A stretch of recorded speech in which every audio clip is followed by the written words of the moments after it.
నాలుగో విడత నామినేటెడ్ పోస్టుల భర్తీపై టీడీపీ దృష్టి పెట్టింది.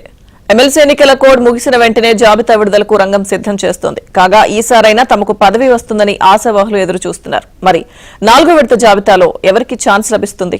ఆంధ్రప్రదేశ్ లో కూటమి ప్రభుత్వం అధికారంలోకి వచ్చిన తర్వాత నామినేటెడ్ పోస్టుల భర్తీపై దృష్టి సారించింది. కీలక కార్పొరేషన్ల చైర్మన్ పదవుల భర్తీని ఇప్పటికే పూర్తి చేసింది.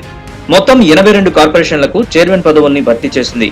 ఇవి కాకుండా ఈ కార్పొరేషన్లో డైరెక్టర్లుగా 363 మందిని నియమించగా అందులో తెలుగుదేశం, జనసేన, బీజేపీ నేతలకు ఈ పదవులు దక్కాయి. కూటమిలో ఉన్న భాగస్వామ్య పక్షాల మధ్య సంప్రదింపుల అనంతరం ముఖ్యమంత్రి ఈ నిర్ణయం తీసుకున్నారు.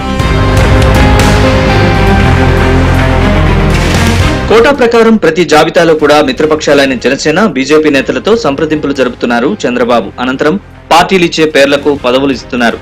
అందులో భాగంగానే 4వ జాబితాను విడుదల చేసేందుకు ప్రభుత్వం సిద్ధమవుతోంది. దీనిపై ఇప్పటికే తెలుగుదేశం నేతలు, జనసేన, బీజేపీ నేతలతో మాట్లాడారు.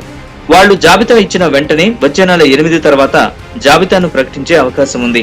తెలుగుదేశం పార్టీలో అనేక మంది నియామక పదవుల కోసం ఎదురు చూస్తున్నారు.